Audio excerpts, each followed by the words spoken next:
ধিক্কার জানাই বাংলাদেশের মৌলবাদীদের, ধিক্কার জানাই বাংলাদেশিবাসী, ধিক্কার জানাই বাংলাদেশের যেই নৃশংস মন নিয়ে ঘুরে, যাদের মনের ভিতরে খালি কূটবুদ্ধি আর কূটনীতি।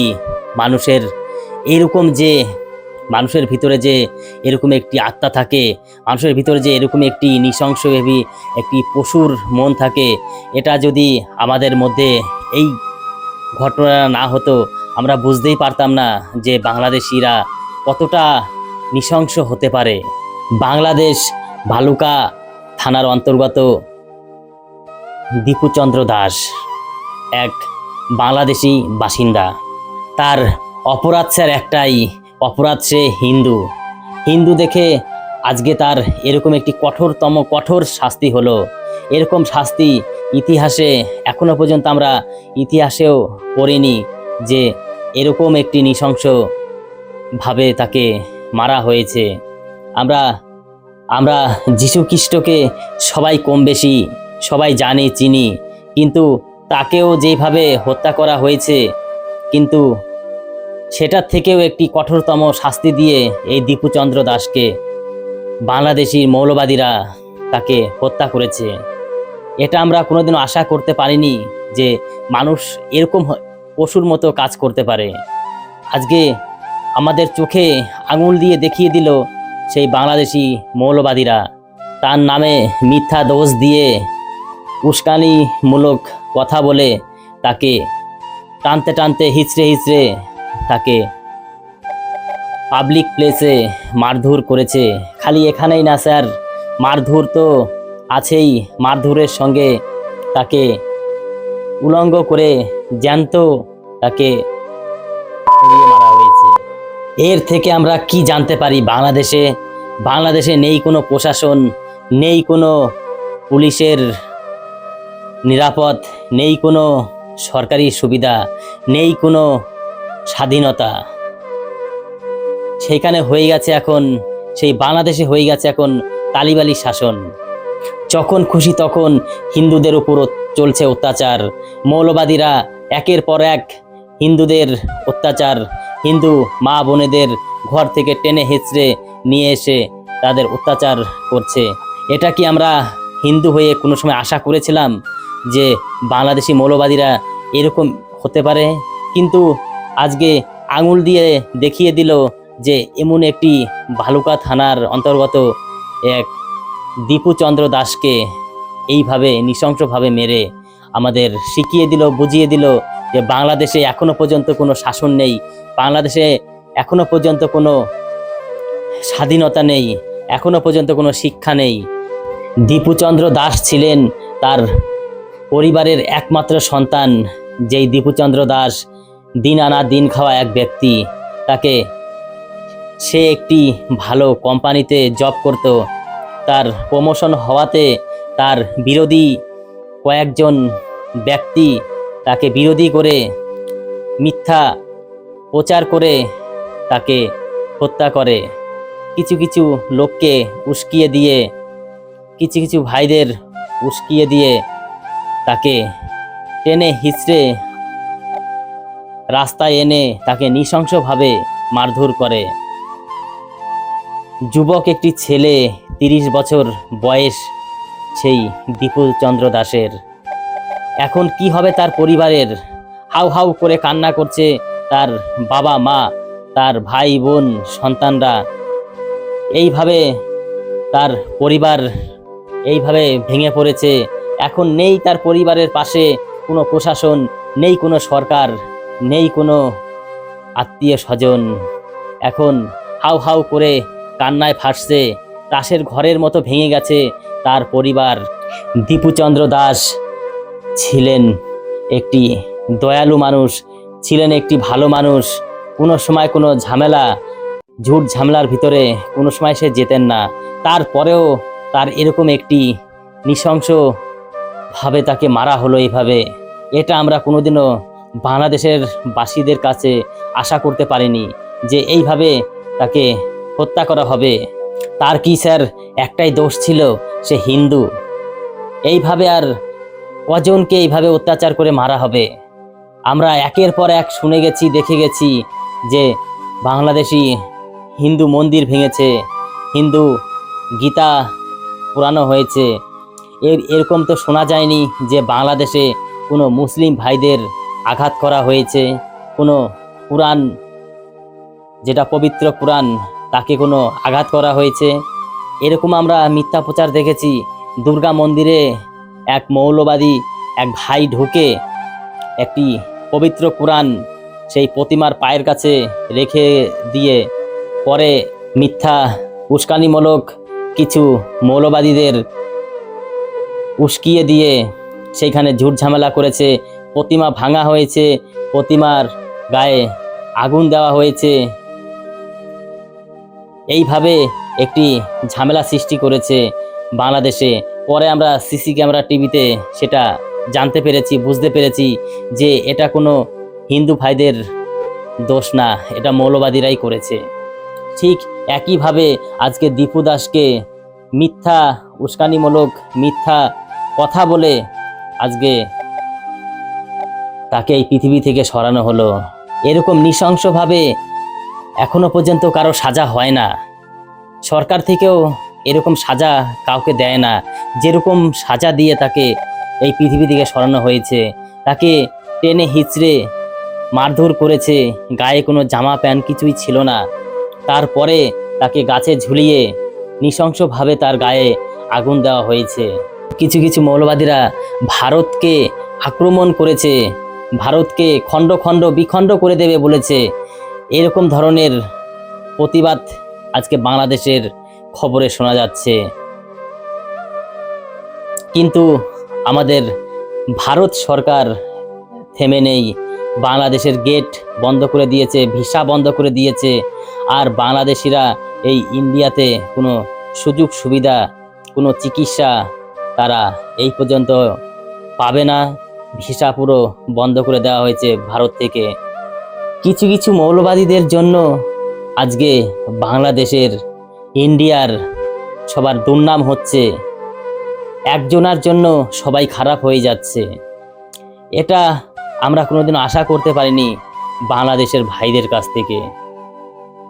আমার ভাই বলতেও ঘৃণা পাচ্ছে যারা এই কাজে জড়িত, এরকম একটি কাজ করেছে, এরকম একটি জঘন্য পাপ করেছে।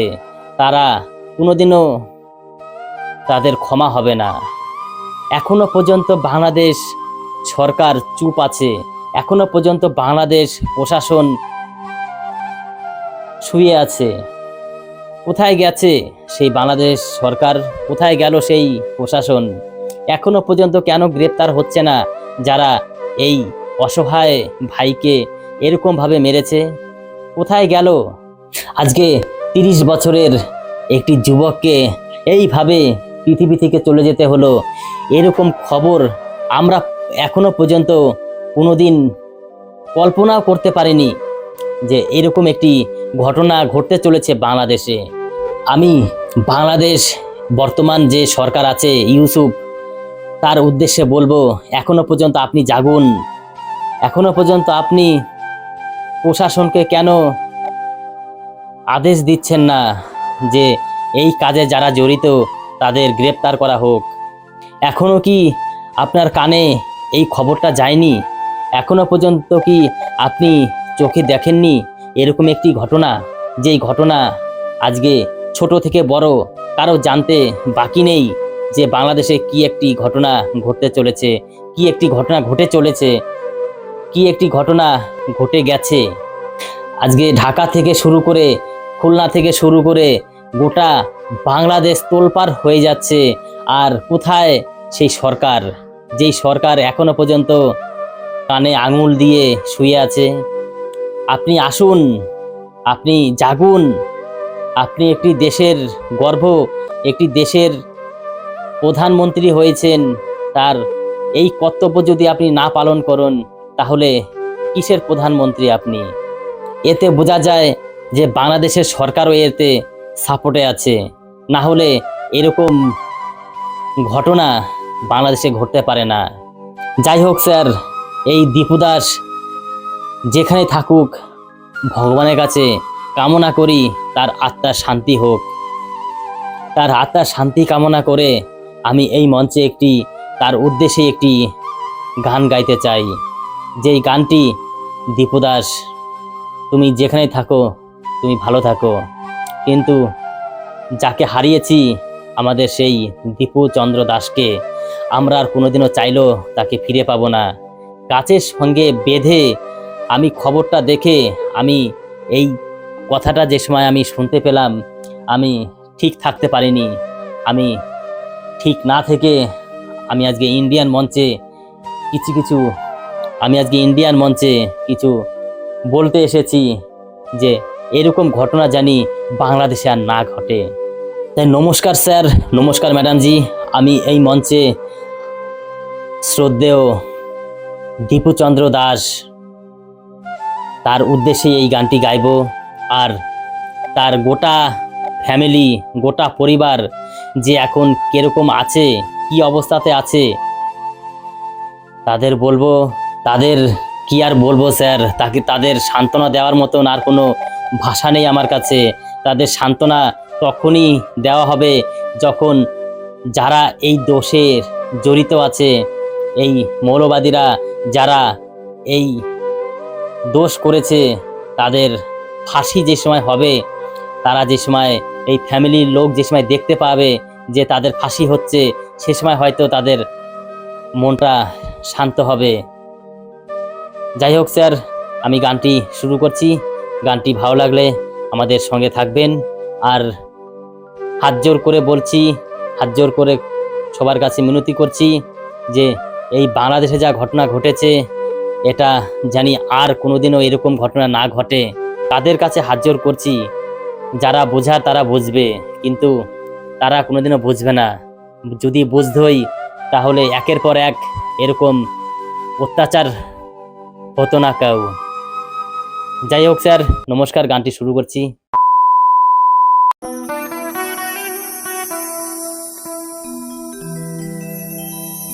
জানি না কোন ঠিকানা যাব গো মরণ হলে,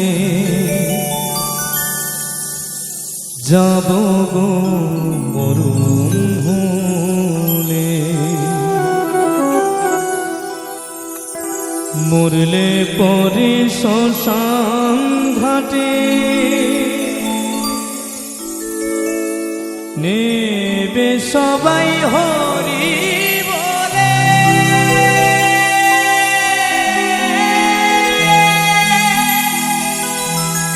নেবে সবাই হরি বলে। জানি না কোন ঠিকানা যাব গো মরণ হলে।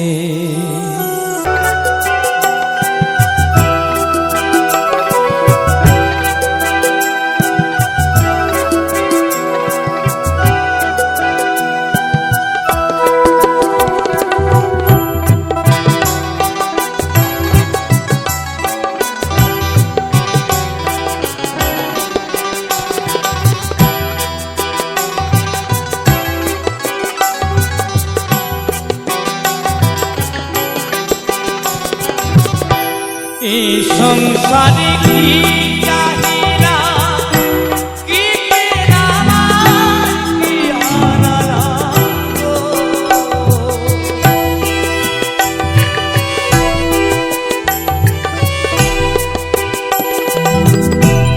এই সংসারে কি চাহিনা, কি পেলাম কি হারালাম গো।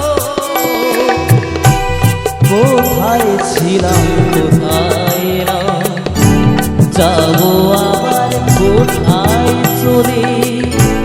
জানি না কোন ঠিকানা, যাবো গো মরণ হলে। জানি না কোন ঠিকানা।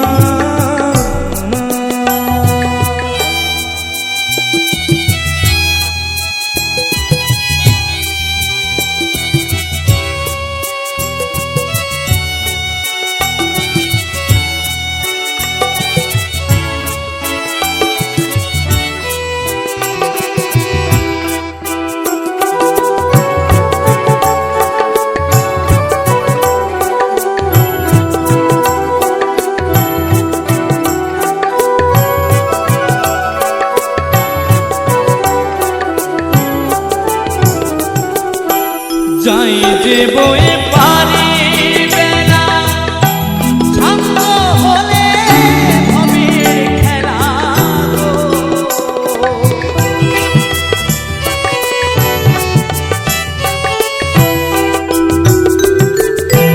যাই যে বয়ে পারি বেলা শান্ত হলে ভবের খেলা গো।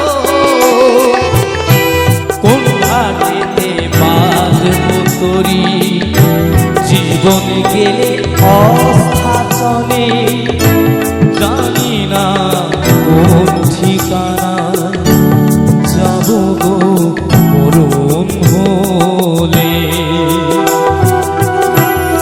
জানি না কোন ঠিকানা।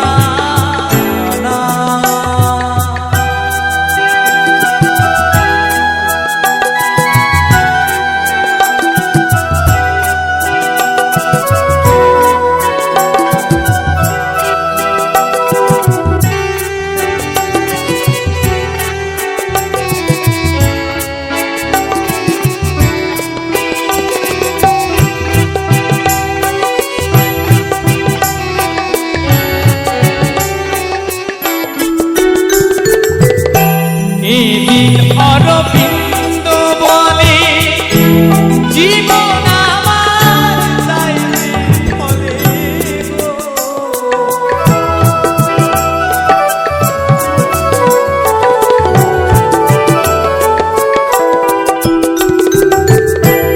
এদিন অরবিন্দ বলে জীবন আমার চাইলে ফলে গো। কেমনে করি সার করি ভাই কেউ কি আমায় দেবে বলে। জানি না কোন ঠিকানায় যাব গো মরণ হলে। মরলে পরে শ্মশান ঘাটে নেবে সবাই হরি বলে।